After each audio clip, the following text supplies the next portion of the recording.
Bienvenue dans Passé Présent, l'émission de ceux qui aiment l'histoire, l'émission de Philippe Conrad. Et aujourd'hui, cher Philippe, nous avons un invité qui aime vraiment l'histoire. Oui, chère Catherine, nous allons tout d'abord évoquer les événements de l'actualité, puisque les élections viennent d'avoir lieu en Afghanistan. Beaucoup de questions se posent quant à la fin de ce conflit qui n'est pas certaine aujourd'hui. Et nous reviendrons sur ce qu'ont été les guerres anglo-afghanes du XIXe siècle. Ensuite, dans notre rubrique La petite histoire et la grande, Catherine nous parlera d'un événement qui sera bientôt mis en avant, puisque nous arrivons au centenaire du déclenchement de la guerre de 14. Il s'agit de la mort du caporal Peugeot, le premier mort français de la Grande Guerre. Ensuite, nous avons le plaisir et l'honneur de recevoir Monsieur Eric Kinsinger, qui est un spécialiste de la reconstitution historique. C'est une activité qui a connu un essor tout à fait spectaculaire au cours des dernières années. On l'a vu lors de la reconstitution des combats de la campagne de France de 1814 ces derniers mois, lors de la reconstitution des adieux de Fontainebleau par exemple. Eh bien, il nous expliquera comment petit à petit cette pratique s'est développée, s'est généralisée, quel est son intérêt et quelles sont les perspectives qui s'ouvrent pour elle. Mais tout d'abord, je voudrais vous parler de l'Afghanistan. Je l'ai dit, c'est l'actualité qui nous renvoie vers cette région du monde. Après des années de conflit entamées, je le rappelle, depuis 1979 et l'intervention soviétique à Kaboul, on le sait, les forces de l'OTAN vont quitter l'Afghanistan, des élections présidentielles ont eu lieu et on se pose évidemment beaucoup de questions quant à la paix qu'il va falloir réussir à instaurer. Alors dans cette perspective, il est utile de revenir comme d'habitude sur le passé, en l'occurrence sur les guerres anglo-afghanes qui se sont déroulées au XIXe siècle. Guerre anglo-afghane durant cette période, cela peut paraître surprenant, voire paradoxal. L'Angleterre, elle est la première puissance du monde et de loin au XIXe siècle. Première puissance industrielle, première puissance commerciale, première puissance navale, première puissance coloniale également. Elle est présente sur toutes les mers du monde. Britannia Riots on the Waves, selon la formule célèbre, c'est la puissance globale de l'époque. Et cette puissance anglaise, elle va être contestée, mise en question par des combattants issus des montagnes afghanes, des guerriers farouches certes, mais disposant de moyens extrêmement limités. Et ce qu'il faut bien constater, c'est que l'Angleterre ne viendra pas véritablement à bout de cette résistance et l'Afghanistan, la montagne rebelle, selon l'expression consacrée, ou la montagne de l'insolence, le royaume de l'insolence, eh bien cet Afghanistan va réussir au bout du compte à préserver son indépendance et sa souveraineté vis-à-vis de l'hégémonie britannique telle qu'elle s'exerce dans la région voisine des Indes.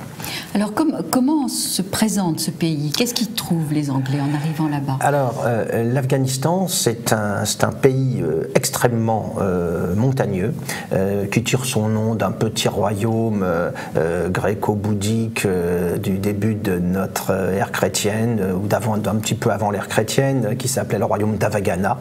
C'est ce qui a donné leur nom aux Afghans. Et ces Afghans, ils occupent donc une région qui s'étend entre la vallée de l'Indus à l'est et puis le plateau iranien à l'ouest. Une région d'altitude très élevée, avec une moyenne d'altitude autour de 2000 mètres pour le pays, ce qui est tout à fait exceptionnel, avec une barrière gigantesque qui le coupe en diagonale, qui est la barrière de l'Hindoukouche, avec au nord des régions qui relèvent de l'Asie centrale, à l'ouest des régions tournées vers la Perse, tournées vers l'Iran, et à l'est des régions tournées vers le subcontinent indien. Et ces montagnes, elles sont peuplées par diverses ethnies, dont une est majoritaire et la plus importante, la plus dynamique, ce sont les Pashtuns. Et ces Pashtuns, ce sont des populations guerrières, des populations montagnardes, des populations habituées à la razzia en direction des terres basses voisines. On sait comment, vers l'an 1000, Mahmoud de Ghazni a conduit plusieurs dizaines d'expéditions en Inde particulièrement dévastatrices. On est un petit peu dans ce cas de figure de population montagnarde de nature rebelle et guerrière que l'on rencontre aussi par exemple au Caucase. On sait les difficultés qu'ont rencontrées les Russes au XIXe siècle pour réussir à contrôler le nord du Caucase. On trouve cela aussi par exemple dans les pays kurdes au nord de la Mésopotamie ou à l'est de l'Anatolie. On trouve cela aussi, nous avons trouvé cela au Maroc avec ce bled et ce skiba, le Maroc dissident, le Maroc des berbères montagnards auquel le sultan contrôlant le bled Esmarsen n'arrivait pas à imposer son autorité. Et ces montagnards afghans, ce sont des gens qui ne sont pas du tout disposés à se laisser soumettre par qui que ce soit. Ils peuvent très bien changer de camp, se faire acheter pour certains d'entre eux, le moment venu. En tout cas, on peut avoir l'impression que leurs divisions tribales vont affaiblir durablement leur capacité de résistance. En fait, il n'en est rien, car quand il s'agit de se retourner contre un ennemi extérieur commun, eh bien, tout le monde est au rendez-vous. Les Anglais vont en faire l'expérience au XIXe siècle et les Soviétiques en feront également l'expérience au XXe. Oui, ça on imagine très bien, c'est le genre irréductible gaulois, mais voilà. Version afghane. Vous n'avez pas parlé du climat qui est épouvantable aussi. Mais alors, ces Afghans ont-ils quand même une forme d'État au-delà des tribus et des luttes tribales et des alliances alors, fluctuantes? Effectivement, lutte tribale, alliance fluctuante, ça a été un petit peu l'élément commun pendant très longtemps. C'est une région qui a été partagée entre l'influence persane à l'ouest, à l'époque de la grande puissance de la Perse séfévide au XVIe, XVIIe siècle, la puissance des gros mongols en Inde au XVIIe, XVIIIe siècle, zone de contact et zone où les deux grandes puissances de cette époque, ces deux grands empires étaient en compétition, mais il se trouve qu'au XVIIIe, aussi bien la Perse d'Ispahan comme l'Inde d'Agra vont connaître un déclin très net de leur puissance, et à la faveur du vide ainsi créé, on va voir se constituer une monarchie afghane durant cette période autour du clan dit des Durrani, et ce clan Durrani, ce clan royal Durrani va s'installer comme représentant de l'État afghan et va le demeurer ensuite au fil du temps. Et je l'ai dit, à la faveur du déclin de la Perse safavide et de l'Inde moghole, eh bien les Afghans, à la fin du XVIIIe, vont constituer, pour un temps relativement court d'ailleurs, un véritable empire qui va depuis Meshed dans l'Iran oriental et qui va jusqu'au Cachemire indien. C'est une époque où les Afghans s'affrontent avec les Sikhs indiens, qui sont aussi en période de grande puissance, les Sikhs du Pendjab, et puis également avec l'Inde des Maraths qui s'étend plus au sud. Cette époque de puissance afghane va être remise en cause, notamment parce que les Sikhs vont les repousser, s'emparer notamment de Peshawar, au débouché des fameuses passes de Khyber, qui sont les portes d'entrée vers l'Inde à partir de l'Afghanistan, et puis aussi du fait des divisions permanentes entre les clans et entre les tribus. Toujours est-il que quand on arrive au XIXe siècle, quand on arrive dans les années 1830-1840, eh bien l'Afghanistan va devenir dans une certaine mesure, pour un temps d'ailleurs assez court, une sorte de semi-protectorat anglais, parce que les Anglais s'inquiètent des visées russes en direction de cette région. Donc ils ont mis en place à Kaboul un souverain qui s'appelle Shah Shodjoa, et qui est en quelque sorte l'homme de paille sur place du Foreign Office. Est-ce qu'il est accepté par les locaux, cet homme de paille? Non, il n'est pas vraiment accepté, parce que les locaux, ils sont attachés au souverain qu'ils considèrent comme légitime. Un certain certain Dost Mohamed, et comme celui-ci est plutôt le candidat des Russes qui cherchent à développer leur influence dans la région, eh bien les Anglais évidemment vont se préoccuper de tout cela et chercher à neutraliser ces tendances afghanes susceptibles de les pousser vers l'alliance russe. Il faut rappeler que nous sommes à l'époque de ce que l'on a appelé le grand jeu anglo-russe, grand jeu qui se joue à la fois vers les détroits turcs au débouché de la mer Noire, qui se joue sur le Caucase, qui se joue dans le nord de la Perse, de l'Iran, aux portes de l'Inde, et plus tard également vers le Pacifique, quand les Russes chercheront à pousser en direction de la Corée et de la Chine. Et en 1838, il y a eu une mission russe à Kaboul, et alors ça, évidemment, ça a beaucoup inquiété les Anglais, qui tiennent donc à leur candidat sur place, ce fameux Shah Shodjoa, qui est un homme qui a priori leur est acquis. Seulement, comme vous le signaliez, la population locale est hostile à ce souverain, considéré comme une marionnette d'une puissance étrangère, et cela va entraîner la première guerre anglo-afghane en 1842. Parce que, eh bien, on voit se multiplier les coups de main, les embuscades contre les forces anglaises qui ont été déployées à Kaboul, et tout cela va conduire à une véritable catastrophe pour les Anglais en 1842, la fameuse retraite de Kaboul, qui va se conclure sur le massacre d'une armée entière. Que s'est-il passé en effet? Les Anglais ont confié le commandement à William George Case Elphinstone, qui est un général déjà âgé, qui souffre de la goutte, dont les dernières actions, nous sommes en 1840, il a été nommé à ce moment-là, remontent à la bataille de Waterloo. Donc, pas forcément l'homme de la situation. Surtout pour un pays aussi rude. Voilà, exactement.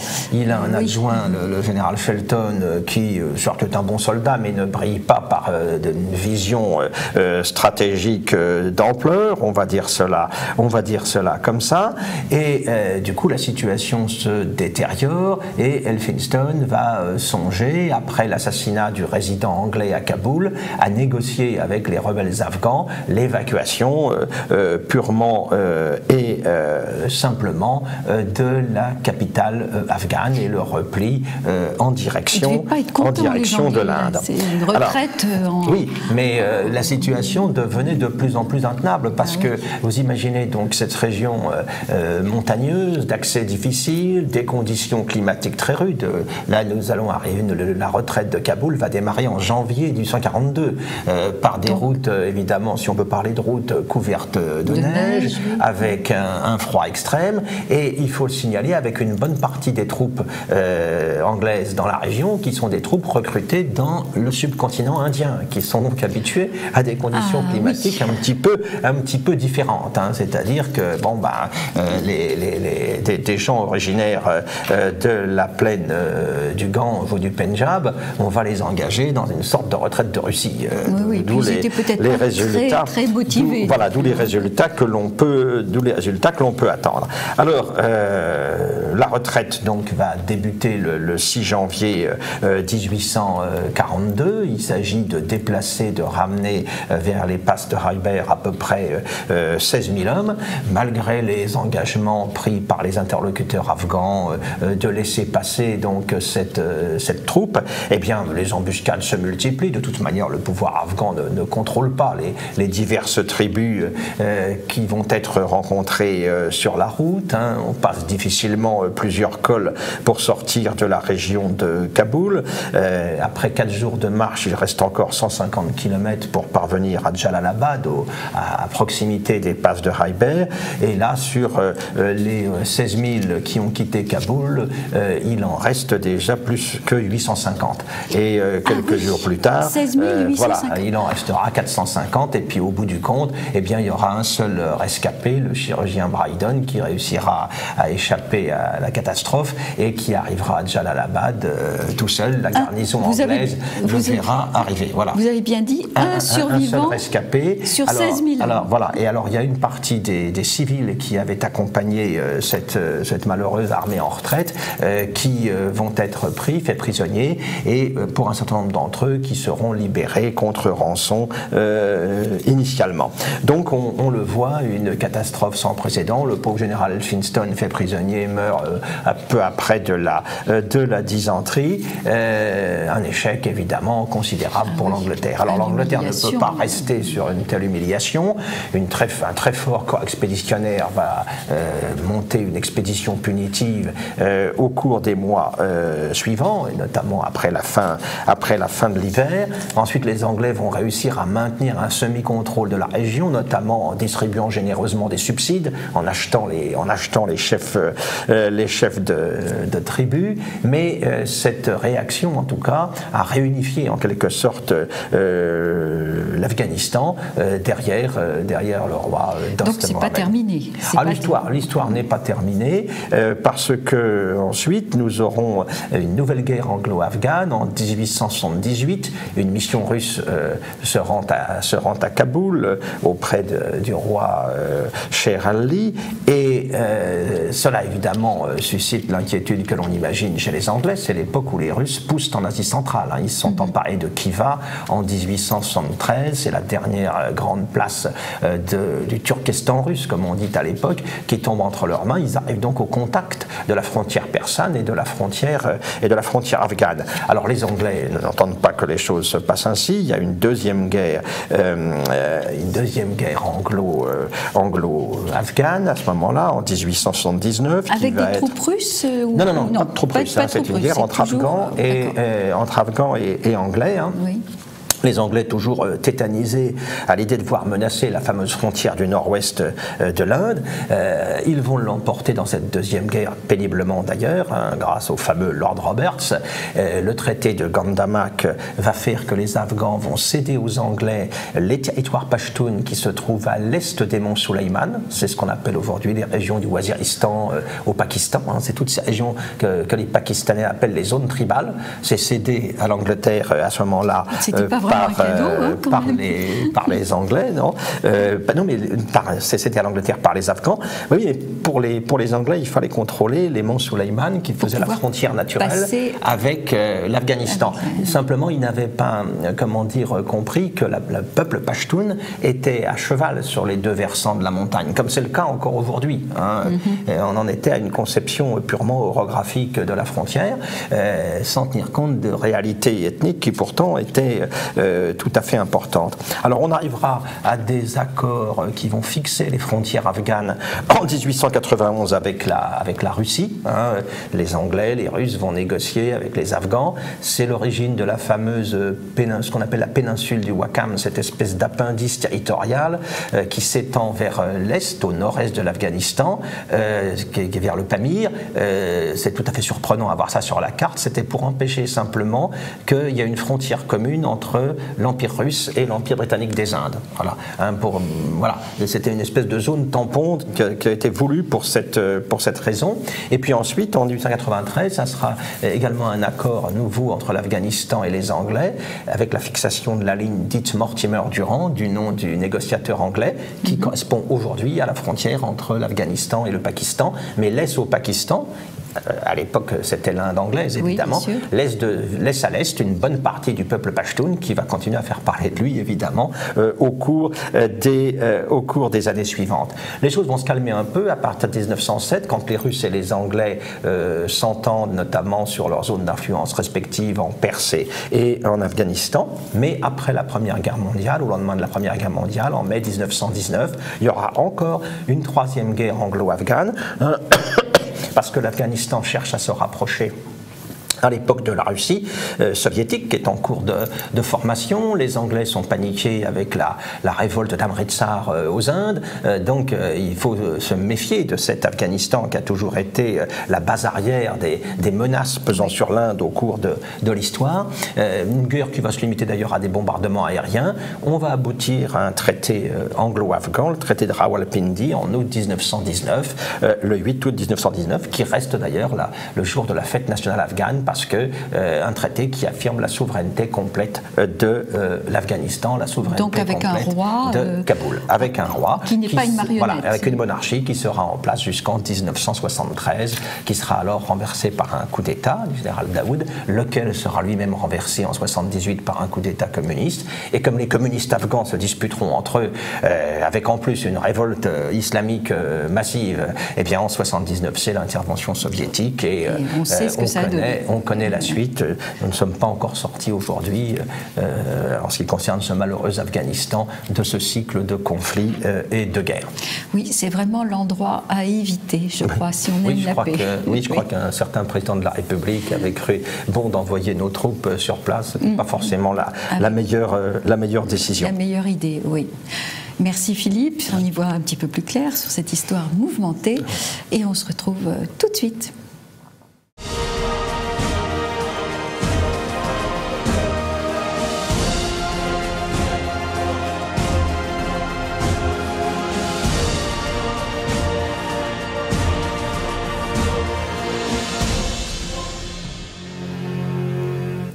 Bien, moi, je vais vous parler du premier mort de la guerre de 14, ce mort qui sera suivi par tant d'autres. Nous sommes le dimanche 2 août 1914, dans le territoire de Belfort, dans un petit village qui s'appelle Joncheret, et qui est un petit village tranquille. Alors bien sûr, tout le monde ne parle que de la guerre qui semble imminente, probable. Le 2 août, ça sera le jour de la mobilisation effective. Mais ce jour-là, il y a une escouade de 4 hommes et un caporal, le caporal Jules-André Peugeot, qui est envoyé en reconnaissance. Ils font partie d'un régiment d'infanterie et ils doivent surveiller dans ce petit village de Joncheret si les Allemands ne s'avancent pas en dehors de leurs frontières. Et c'est très exactement ce qui va se passer. Une escouade du 3e régiment du 3e escadron du 5e régiment de chasseurs à cheval, c'est-à-dire pour faire court des Uhlans, pousse une reconnaissance de 12 km au-delà de la frontière pour voir un peu où étaient les troupes françaises. Et ce qui doit arriver arrive, bien évidemment. Il y aura un choc entre ces deux poignées d'hommes. D'un côté, les Français qui sont 5, 4 hommes plus le caporal Peugeot, et de l'autre côté, 8 hommes menés par un sous-lieutenant qui s'appelle Albert Meyer. Alors les Français se sont repliés non, ils se sont installés dans une maison à la sortie du village, sur la route de Delle, qui est actuellement le poste frontière d'ailleurs pour la Suisse, mais là on est à Joncheret. Ils sont dans une maison qui appartient à la famille Drocourt, et où il y a une jeune fille d'ailleurs, qui va chercher de l'eau le matin, à 10h du matin. Elle va chercher de l'eau à la fontaine qui est à quelques dizaines de mètres de la maison, et elle aperçoit des casques à pointe et elle revient en criant « des Prussiens, même si ce sont des Allemands. Pour les Français, c'est toujours les Pruscos, l'ennemi terrible. Le caporal Peugeot, évidemment, bondit avec son fusil et voit arriver les Uhlans à cheval. Il fait des sommations, semble-t-il, et il a tort parce que le Uhlan, d'abord, commence par sabrer la sentinelle que le caporal Peugeot avait placée dans la cour. Il va survivre, la sentinelle va recevoir un coup de sabre, mais il va survivre. Par contre, sans répondre aux sommations, il tire sur le caporal Peugeot et il le blesse mortellement. Peugeot, avant de mourir, a le temps de tirer à son tour sur ce Uhlan qui fonce sur lui à cheval et lui met une balle dans le ventre.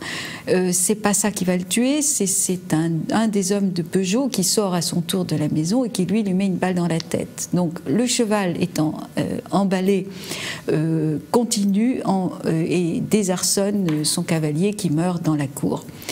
Voilà les 2 premiers morts. Alors qui était-il? L'Allemand d'abord, il s'appelait Meyer, il était né à Magdebourg, mais surtout il avait passé toute son enfance à Mulhouse. Donc on a cru à un moment que c'était finalement un Alsacien français, mais non, c'était bien un Allemand. C'était un officier d'active, il était sous-lieutenant, il aurait sûrement fait une belle carrière, il a 22 ans. et son corps va rester là pour la journée du 2 août, puis finalement le 3 août, les gens du village vont l'enterrer à Joncherey jusqu'à ce que, à Noël 1914, les Allemands réclament le corps qui sera inhumé à Erfurt, où il y a toujours un cimetière allemand. Il est toujours là, lui. On peut encore voir sa tombe. Le caporal Peugeot, lui, va être enterré 2 jours plus tard, le 4 août, dans son village natal à Étupe. Et c'est là où il est toujours enterré, d'ailleurs, dans le caveau familial. Alors, qui était-il, ce caporal Peugeot? On a quelques éléments, mais assez peu sur sa vie. Il a 21 ans. C'est le fils d'un ouvrier et d'une institutrice. Et son grand-père, lui, était un officier. C'était un colonel qui avait fait une belle carrière, le colonel Frédéric Péchin. Il avait fait en particulier la bataille de Magenta, ce qui n'est pas rien, et il s'était illustré pendant le siège de Paris, siège dont je vous ai parlé la dernière fois. Donc c'était un homme quand même d'un certain niveau social. Le caporal Peugeot était sûrement un jeune homme très bien. Il était instituteur, il sortait de l'école normale de Besançon, il y a encore son nom sur l'école normale de Besançon, des tués en 14-18. Et en avril 1914, eh bien, la conscription le fait qu'il doit faire son service, mais il fait une formation et il était en train de la réussir et il aurait été officier. Donc c'est un jeune homme fauché vraiment à l'aube de sa vie, les deux d'ailleurs, 21 ans et 22 ans, c'est quand même très, très dramatique, ces deux jeunes gens qui se retrouvent dans cette cour de maison, ce fameux dimanche 2 août 1914. Alors, très vite, en 1922, il va y avoir un monument inauguré par Raymond Poincaré, qui est le président, un monument à Joncherey pour rendre hommage au caporal Peugeot, premier mort français de la guerre.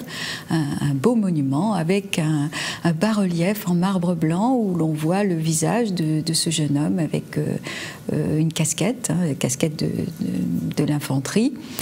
Qu'est-ce qui va se passer en 1940? En juillet 1940, ils ne perdent pas de temps, là, les Allemands. Eh bien, ils vont dynamiter le monument du pauvre caporal Peugeot. Moi, je trouve ça quand même assez minable. Ils n'avaient rien de plus urgent à faire en juillet que de faire exploser ce symbole. Or, les habitants du village vont ramasser pieusement les morceaux de la sculpture, du bas-relief de ce monument, et dès 1959, on va rebâtir un autre monument, c'est celui qu'on peut voir aujourd'hui, avec un bronze qui représente le caporal Peugeot, mais dans le village, on a aussi récupéré les morceaux du premier monument et on a réintégré ce visage. C'est très émouvant de voir ce visage qui est de marbre blanc, on sent qu'il a explosé, il est recollé, mais c'est très émouvant de voir ça. Voilà où en est le caporal Peugeot, donc premier mort de la guerre. Alors il y a un premier mort allemand qui essaye de voler la vedette à Mayer, c'est à Réméréville et c'est le lieutenant Frédéric Dickmann, mais il semble bien que ça soit le lendemain. Donc le caporal Peugeot est toujours le premier mort. Ouais. Un point de détail, Catherine, vous avez évoqué l'inauguration du monument par le président Poincaré. Je précise qu'à l'époque, en 1922, Poincaré est président du Conseil. Bien évidemment. Pardon, cher Philippe, et non merci. Pas président de la République, fonction qu'il a exercée durant toute la durée de la guerre. Mais évidemment, c'est le personnage le plus important de l'État quand même. Et il parlera de la barbarie allemande déjà. Voilà. Mais un Ulan contre un fantassin et tellement de morts après. C'était le début de 4 ans terribles.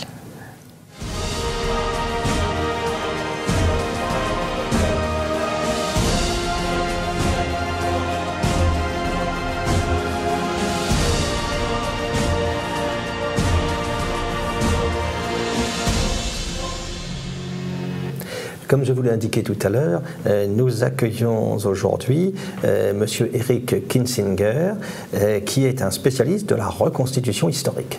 En fait, Eric Kinsinger est un chef d'entreprise, colonel de réserve par ailleurs, passionné d'histoire évidemment, et depuis plusieurs années, il se consacre à l'organisation de spectacles de reconstitution historique. Nous en avons eu quelques exemples brillants ces derniers temps.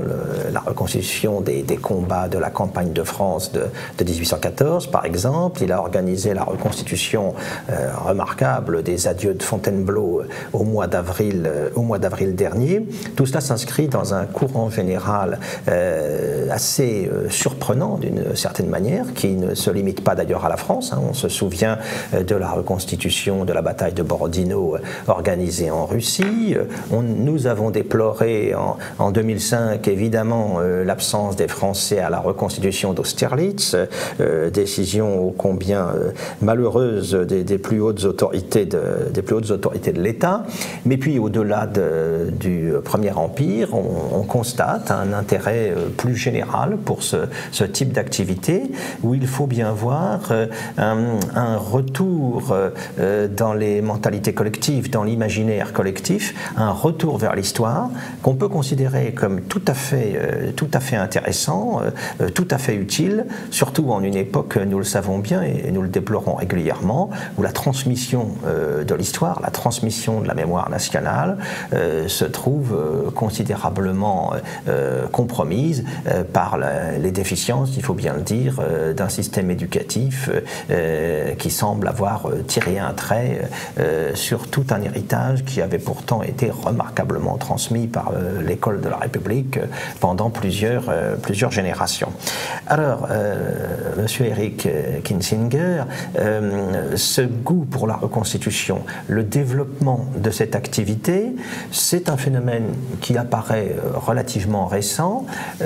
Quelles en sont, selon vous, les raisons et quelles ont été les étapes de cette montée en intérêt de la reconstitution historique?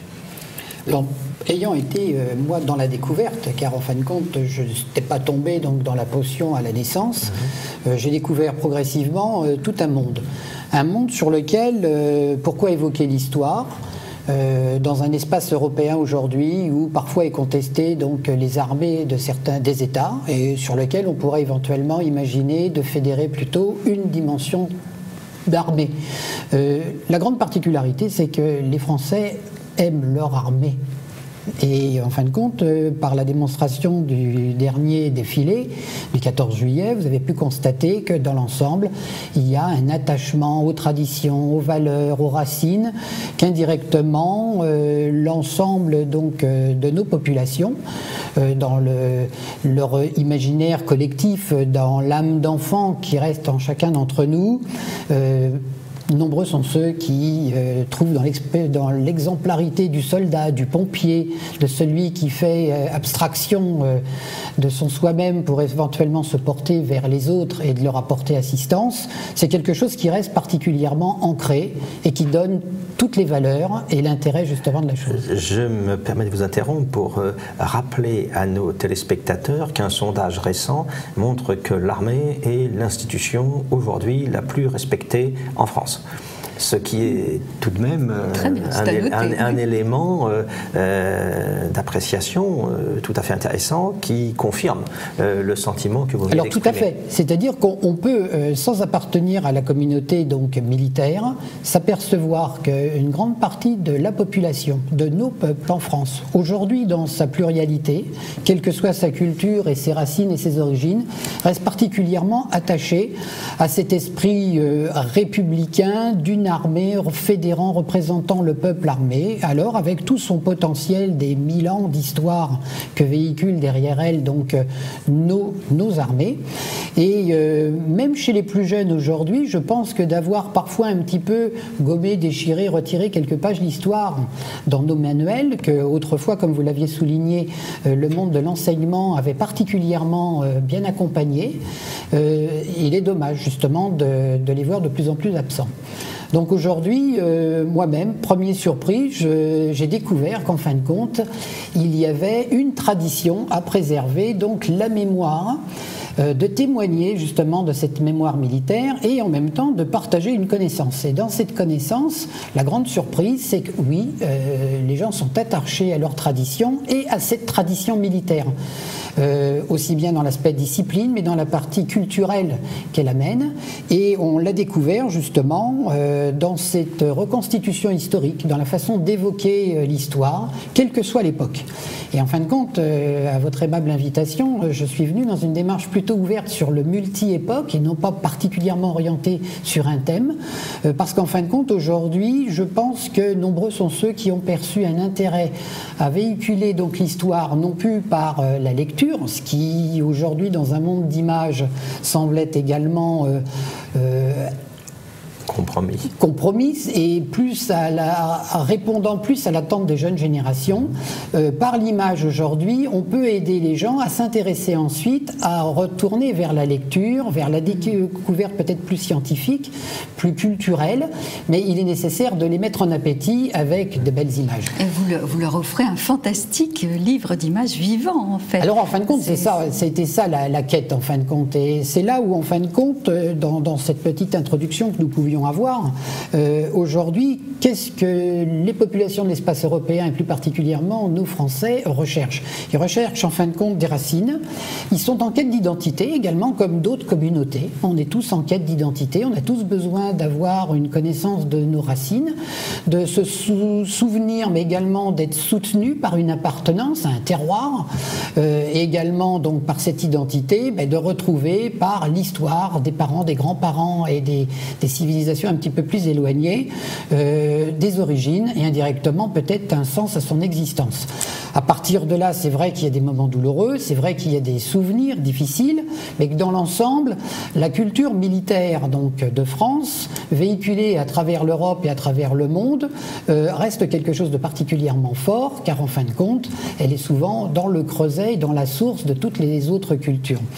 Donc aujourd'hui, retrouver ses racines, le fait est, par l'évocation historique, on a donc permis indirectement aux plus jeunes de découvrir par le ressenti, parce qu'en fin de compte, l'avantage de l'image, ce qui était particulièrement bien maîtrisé et qui est dignement promu par toute la partie cinéma et autres, il manquait quelque chose.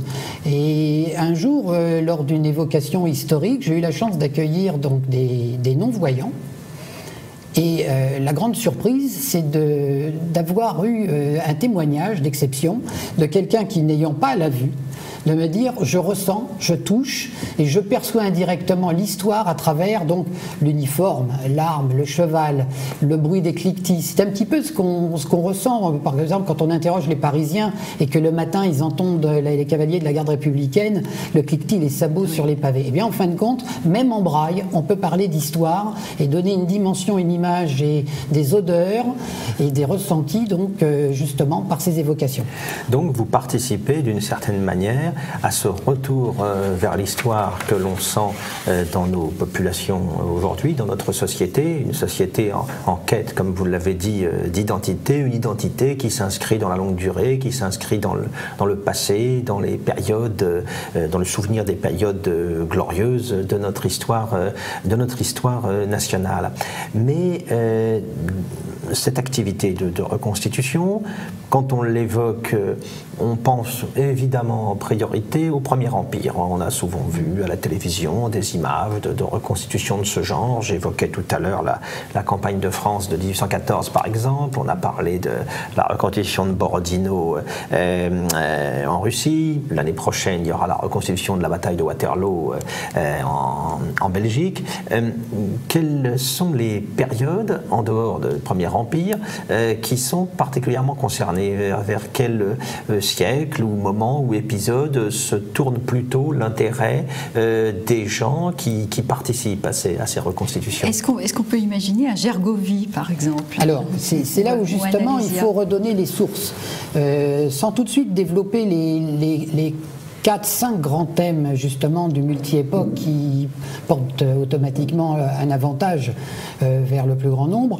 Ce qu'il faut, c'est d'essayer de comprendre dans la recherche identitaire, dans cette recherche justement d'appartenir, on permet d'intégrer, c'est-à-dire dans les vocations, dans la reconstitution, les associations donnent la possibilité donc, des jeunes et des moins jeunes, par des communautés d'idées, de s'intégrer, de s'équiper, de s'instruire et de pouvoir justement communier avec donc l'histoire, le passé de leur pays, de leur famille, et du coup de participer à quelque chose qui se vit de l'intérieur et non pas qui ne fait que de se voir. Donc ça, c'est la particularité de l'intégration dans les tableaux. Alors en fin de compte, comment en est-on arrivé là? C'est que comment avons-nous pu préserver cet enseignement alors qu'aujourd'hui tout le monde donc a décrié qu'on avait malheureusement oublié certaines périodes de notre histoire. Alors étant donné qu'on sait qu'il n'y a pas de présent sans passé, à un moment où parfois on est un petit peu souvent contraint d'être dans une démarche de repentance qui est difficile à partager pour ceux qui ont été dans la souffrance, on a tendance à dire aujourd'hui que si pour avoir un avenir il faut avoir un présent, et pour avoir un présent il faut avoir aussi donc un passé, il faut aussi accepter son passé. Et on ne peut pas non plus malheureusement ne pas reconnaître ses parents. Toutes les actions parfois n'ont pas toujours été faciles à mener, et donc ça c'est quelque chose qui est important, c'est de bien comprendre d'où on vient pour savoir où on va, et en l'occurrence de pouvoir intégrer dans ces tableaux de reconstitution ou d'évocation de l'histoire, ça permet aux plus jeunes populations de mieux comprendre peut-être les choses. Alors qui ont été les gardiens du temple en fin de compte? La source c'est les régiments de nos armées, les écoles de formation donc des officiers ont gardé et maintenu à travers les siècles la culture donc de leurs origines.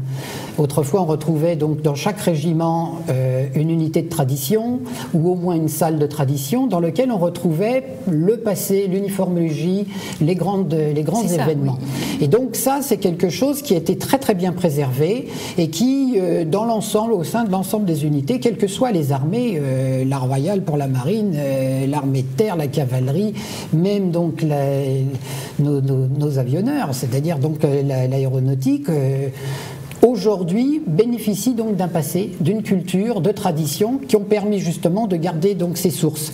Ensuite, malgré l'évolution technologique, il a toujours été donc demandé à garder une appartenance et une connaissance donc de son passé militaire à l'ensemble des officiers, à l'ensemble des sous-officiers, pour mieux expliquer donc l'instruction et de savoir quelles étaient les particularités de l'arme. Mais on a également une chance énorme en France, c'est d'avoir les corporations, c'est-à-dire le monde de l'artisanat qui a su maintenir, conserver un savoir-faire, des outils qui ont permis également de reproduire, de réaliser, et à travers le monde, on arrive encore aujourd'hui à pouvoir équiper à l'ancienne une multitude donc de personnel. Je pense par exemple à nos amis anglais qui ont gardé au Pakistan des fabrications donc de broderie, et dans l'ensemble, on arrive à s'appuyer sur tout un monde de corporations qui ont su également préserver ce savoir-faire. Mais tout ça doit coûter très très cher. Faire un bel uniforme d'empire, par exemple. Dans cette démarche, quelle que soit la période à laquelle donc, on doit donc essayer de s'investir dans l'équipement, bien sûr qu'il y a un rapport d'argent. Et c'est là où on s'aperçoit que nombreux sont ceux qui font eux-mêmes. Donc c'est-à-dire qu'en plus du savoir-faire, il y a également un savoir-être et des gens qui justement réalisent, refont, reconfectionnent. Donc ça aussi c'était intéressant. Les conservateurs et les musées nationaux ou privés ont donné aussi la possibilité à certains de récupérer donc des empreintes, de pouvoir faire des copies. Donc justement, ça a donné un sens, donc un intérêt d'avoir conservé donc des produits pour pouvoir les reproduire, les démultiplier. Et puis ensuite, il y a quelque chose d'assez exceptionnel, c'est que les professionnels, le monde du spectacle, par le cinéma et donc par l'action, ils ont fait également une très très belle promotion sur les pages de notre passé, qu'il soit militaire ou historique, et ça a donné également un peu d'engouement aux plus jeunes à essayer donc d'avoir des panoplies, de se déguiser, et dans l'ensemble, ça permet à chacun d'avoir plaisir donc de pouvoir reproduire des époques.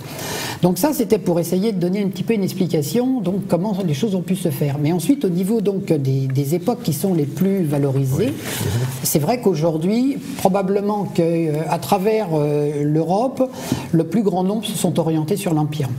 Alors pourquoi l'Empire? Déjà parce qu'il est dans une réelle dimension européenne. Donc il est facile à être tracé sur l'ensemble de cet espace européen, sur le vieux continent. Et puis il y a des victoires des deux côtés. Il y a des victoires des deux côtés, il y a des moments douloureux, il y a des actions sur lesquelles donc, les peuples ont tantôt été adversaires, mais parfois également donc, dans des situations donc, amis, coalisés. Et ça donne un petit peu automatiquement une dimension qui aujourd'hui permet de regrouper entre 5 et 10 000 personnes en armes sur des grands théâtres pour refaire des reconstitutions. Alors toutes les reconstitutions ne sont pas uniquement de bataille, heureusement d'ailleurs, l'objectif étant plutôt de refaire des moments plutôt festifs, de convivialité et une explication sur l'histoire. Oui, je pense par exemple à ceux qui s'intéressent à l'histoire ancienne et spécialement à la guerre des Gaules, où on s'intéresse davantage à la vie quotidienne de la Légion romaine, à son équipement, on fait marcher les gens d'un point à un autre, plus qu'à une véritable reconstitution de bataille. Mais à propos de ces reconstitutions, vous m'avez dit tout à l'heure, et ça m'a vraiment impressionné, que pour la reconstitution en 2013 de la bataille de Leipzig, il y avait, je crois, à peu près 6 000 personnes engagées. C'est-à-dire davantage de monde que pour le défilé du 14 juillet qui a eu lieu dernièrement. Alors tout à fait, c'est-à-dire que lorsqu'on voit donc ce que représente le défilé du 14 juillet sur les Champs-Élysées à Paris, était annoncé en personnel à pied 5000 personnels. Ouais. Et une reconstitution historique de dimension européenne, c'est minimum ça, si ce n'est le double. Pour donner à peu près une dimension donc, de l'enthousiasme. Borodino en Russie, ça devait être dans les 12 000, je crois avoir. Et on n'est pas les seuls, parce qu'aux États-Unis également, sur un parcours historique peut-être un peu plus court, c'est des régions complètes, et ils arrivent à être presque tous en tenue pour reconstituer et témoigner de leur histoire. Ils rejouent surtout la guerre d'indépendance et la guerre de sécession. Tout à fait, c'est ce sujet auquel je fais référence. Aux États-Unis. Ils le font très bien d'ailleurs, ils adorent ça. C'est un... Alors, dans ces reconstitutions, je crois qu'une part importante revient aussi aujourd'hui à l'époque médiévale. Alors sur la période médiévale, et c'est là où justement il faut que l'ensemble des conservateurs ou des gens qui sont très à la pointe de l'histoire soient indulgents, entre la reconstitution qui est parfois d'une grande précision et sur lequel malheureusement le monde de l'argent peut parfois prétendre faire la différence, il faut accepter dans l'évocation qu'on puisse être dans le festif, c'est-à-dire le partage et le plaisir d'être ensemble. Et donc la période médiévale, même si sa plage d'action souvent pour certains est presque de 4, 5 siècles, 1000 ans, peut parfois même prétendre à du fantastique, parce qu'on en arrive parfois même à voir des choses qui rappellent plus le Seigneur des Anneaux ou des grands montages cinématographiques. Et Viviane. Voilà. Mais le gros avantage, c'est que ça permet également à être un certain défouloir. C'est-à-dire tout à l'heure, j'ai oublié donc de montrer que dans la reconstitution historique, dans cette évocation, vous avez pour certains deux façons de s'y promouvoir. Il y a le collectif et l'individuel. Dans le collectif, vous avez donc beaucoup qui sont le simple soldat, qui sont donc dans le rang au milieu d'une centaine d'autres et qui sont très contents d'être dans cette démarche fédératrice, d'être ensemble, coude à coude, de vivre une expérience ensemble, alors que d'autres sont plutôt dans le jeu de rôle, dans l'individualisme, sur lequel ils vont rappeler un personnage, quelque chose sur lequel probablement ils viennent terminer un travail qu'ils ont commencé et qu'ils n'ont pas fini. Enfin bon, on sent quand même qu'il y a une part d'ego aussi. aussi. Bon, et à la rigueur, ça donne le cadre à une des belles festivités. Mais la partie médiévale est probablement en France celle pour laquelle la dimension est la plus conviviale et sur laquelle la dimension est plus à la portée de tous. J'ai même vu une émission sur un mariage en Bretagne où les deux mariés étaient passionnés par le Moyen-Âge. Alors un Moyen-Âge un peu Walt Disney. Hein. On peut rêver. Il ne fallait pas être trop précis, je pense, sur le détail des costumes. Mais tous les invités étaient habillés façon Moyen-Âge et ce fut un banquet médiéval. Voilà. Alors ils sont tous très très méritants. Quelle que soit donc la reconstitution, le thème qui est évoqué, il faut voir donc derrière chacun de ces personnages des gens très méritants qui sont d'ailleurs plus des passeurs d'histoire que des gens passionnés d'une science du combat militaire, et il faut le souligner. C'est-à-dire qu'aujourd'hui, dans la reconstitution historique, comme vous l'apportiez tout à l'heure, on voit des scènes de vie, de bivouac, d'enseignement, de compréhension de ce qu'était la vie dans les armées ou la vie donc à certains moments de notre histoire. Donc c'est plus le côté donc de la vie, scène de vie qui est mise en avant que la partie purement combat. Et aujourd'hui, pour mener tout ça sous une forme beaucoup plus partagée, autrefois, parce que ça fait à peu près 25 ans qu'existe le monde de la reconstitution historique très orienté militaire, au début il y avait que des vieux monsieur. Des vieux monsieur passionnés de collection, d'armes ou d'uniformes et qui avaient complètement écarté la gente féminine. Et donc petit à petit, pour essayer de répondre par une certaine convivialité à une meilleure compréhension, surtout pour les enfants, on a demandé petit à petit à ce qu'on insère dans l'évocation et la reconstitution un des éléments qui est le plus méritant probablement et qui est notre plus beau témoignage donc, du service qui leur a contribué, c'est le cheval au sein des armées, et qui mérite de rentrer avec la grande dimension, c'est-à-dire l'art équestre, notre ami cheval au sein donc de la reconstitution historique, donne une dimension qu'on n'a pas quand on n'est qu'en unité à pied. Ça permet d'être dans le merveilleux, dans l'imaginaire, ça attire des populations féminines qui sont très heureuses de voir des chevaux mis à leur avantage et qui donnent une compréhension donc sur leur participation à l'histoire, mais également pour les enfants qui eux ne peuvent pas aborder l'histoire, le capet d'épée, la bataille empire ou le chevalier sans son fidèle compagnon le cheval. Et donc dans ce tout, aujourd'hui, en multi-époque, quelle que soit la partie médiévale, la partie plutôt guerre en dentelle, tout ce qui est lié donc à l'empire et même encore pour les tristes premières heures donc de la Première Guerre mondiale, le cheval est omniprésent et c'est lui qui permet justement de retirer le côté trop martial de l'évocation et qui lui permet justement de rentrer beaucoup plus dans l'aspect culturel, dispensé, partagé et offerte comme ça pour une meilleure lecture aux plus jeunes. Donc aujourd'hui, voilà à peu près les 4 thèmes sur lesquels on est souvent engagé. Alors, on a constaté aussi le succès rencontré par les reconstitutions organisées autour des commémorations du débarquement. Il y a beaucoup de gens que l'on voit habillés en GI, qui circulent en Jeep, etc., en grand nombre. En revanche, on constate l'absence de reconstitution ou d'activités de ce genre à propos des conflits ultérieurs qui ont pourtant profondément marqué la France, comme la guerre d'Indochine ou la guerre d'Algérie, par exemple. Alors ça, c'est bien sûr des sujets qui sont pour des questions un petit peu donc, de fraîcheur sur la souffrance et l'instant de l'histoire, sur lequel aujourd'hui, lorsqu'on évoque en fin de compte des pages très lointaines, les Romains, les Gaulois, les Vikings, l'aspect médiéval, très peu de familles ont encore le souvenir de moments difficiles, de l'adversité.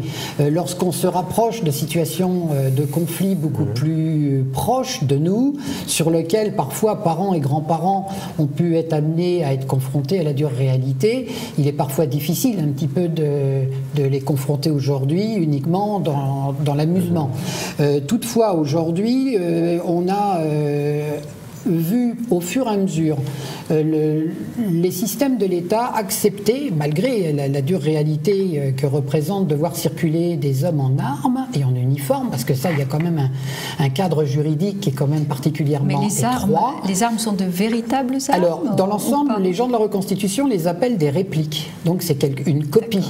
Sauf que dans une multitude d'usages, par exemple avec les armes à poudre noire, elles sont amenées à tirer. Et elles ont un cadre de dangerosité qui mérite une attention du législateur. Donc la législation sur l'usage de l'uniforme et du port d'armes sur la voie publique, même pour du festif, nécessite quand même une certaine attention. Et c'est pour ça que lorsque vous faites appel un petit peu à des situations plus récentes, et heureusement on a vu donc pour le 70e anniversaire du débarquement de très beaux bivouacs permettant de mettre en avant et en avantage des véhicules, des uniformes qui sont encore partagés par une grande partie de nos populations, même ceux de nos adversaires du passé. C'est-à-dire qu'aujourd'hui, on peut se permettre justement de faire des scènes de reconstitution historique sur ces pages difficiles de la Seconde Guerre, en ayant quand même un caractère international, et pourtant, bon, il y a quand même encore quelques moments douloureux. Maintenant, ceux qui sont un petit peu plus proches de nous, tout à l'heure je vous faisais part un petit peu de cet aspect de repentance sur lequel souvent certains s'aventurent à juger leur père, nous interdisent pour le moment de faire trop appel et souvenir à des conflits plus présents. Tout à l'heure vous exposiez donc un sujet sur l'Afghanistan, quand on parle par exemple donc des tristes combats donc du Vietnam, de l'Indochine, de l'Algérie, de toutes ces guerres dites coloniales, même si aujourd'hui certains veulent oublier l'expression. On ne peut pas faire des évocations ou des reconstitutions sur ces thèmes-là, qui sont quand même des sujets sur lesquels le politiquement correct du moment aurait tendance à se l'interdire. Mais par contre, on essaye de trouver quelque chose qui soit plus universel, et c'est par exemple quelque chose sur lequel nous nous employons actuellement, c'est de faire la promotion donc d'une institution, la nôtre, celle de la Gendarmerie nationale, qui nous appartient tous dans sa dimension humaine, sur 1000 ans d'histoire, car c'est quand même pour nous Français un avantage d'avoir une institution fonctionnelle et toujours opérationnelle qui véhicule 1000 ans d'histoire. Oui, il n'y a que l'Église qui fait mieux, je crois. Il n'y a que l'Église, et c'est pour ça que par exemple sous l'aspect médiéval tout à l'heure, on faisait un petit clin d'œil. Il y a par exemple un thème très fortement suivi dans le médiéval, c'est les ordres de chevalerie, les ordres chevaleresques qui donnent justement donc cette appartenance et les Templiers, nos amis hospitaliers, les Teutoniques, tout ça, cet élément. Voilà, donc nous on y apporte un clin d'œil doublement parce qu'on a parfois la chance d'appartenir au sein justement de ces ordres. Préciser l'ordre. L'ordre de Saint-Jean de Jérusalem par exemple.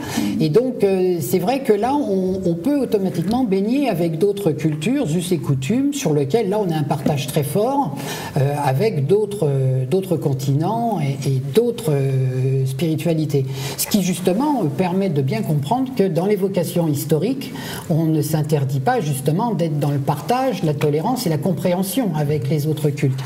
Alors vous avez évoqué la gendarmerie récemment, je crois que c'est intéressant pour nos téléspectateurs que vous collaborez à la préparation de l'ouverture d'un musée historique de la gendarmerie à Melun prochainement. Alors là on ne rentre pas dans le secret, c'est-à-dire qu'aujourd'hui, au sein de l'Île-de-France, dans son parcours donc, de musées et d'endroits donc, de qualité, il y avait un endroit qui bénéficiait automatiquement donc, d'un bel éclairage.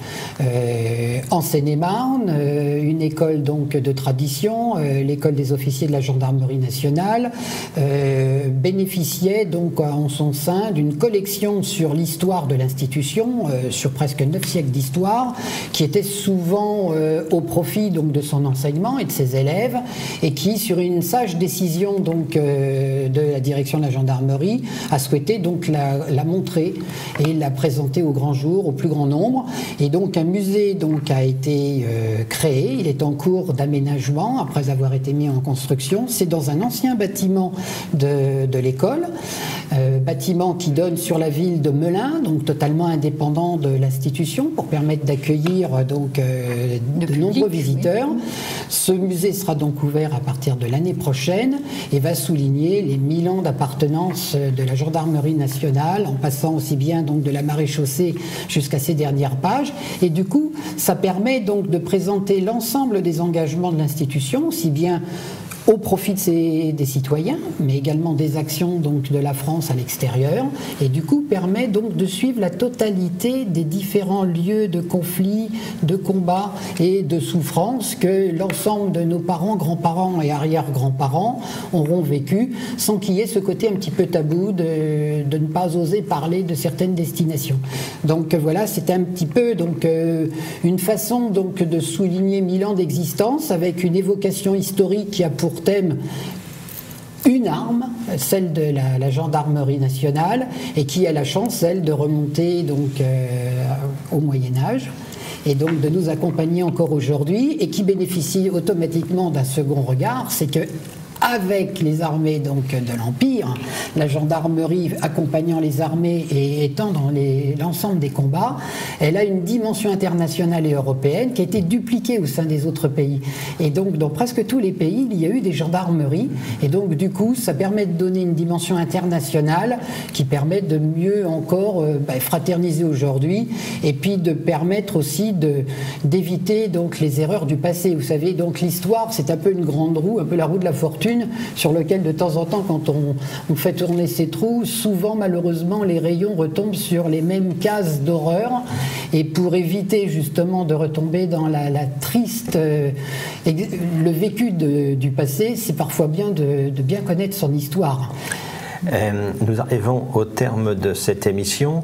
Pour les gens qui seraient intéressés par les activités de reconstitution que nous avons évoquées, est-ce que vous avez une piste à leur donner, une adresse à laquelle ils pourraient s'adresser? Il y a des milliers d'associations qui sont toutes méritantes les unes que les autres, et c'est vrai que par le concours donc, des sites internet, nombreux sont ceux qui pourront à tout moment trouver chaussures à leurs pieds, que ça soit dans le médiéval, que ça soit dans la guerre en dentelle, dans la haute époque, que ça soit donc dans l'Empire, que ça soit pour le Second Empire, parce qu'il y a également des grandes particularités, que ça soit pour les évocations de la Première Guerre, que ça soit pour les autres événements, une multitude d'associations seront ravies et très accueillantes vis-à-vis donc de tout volontaire.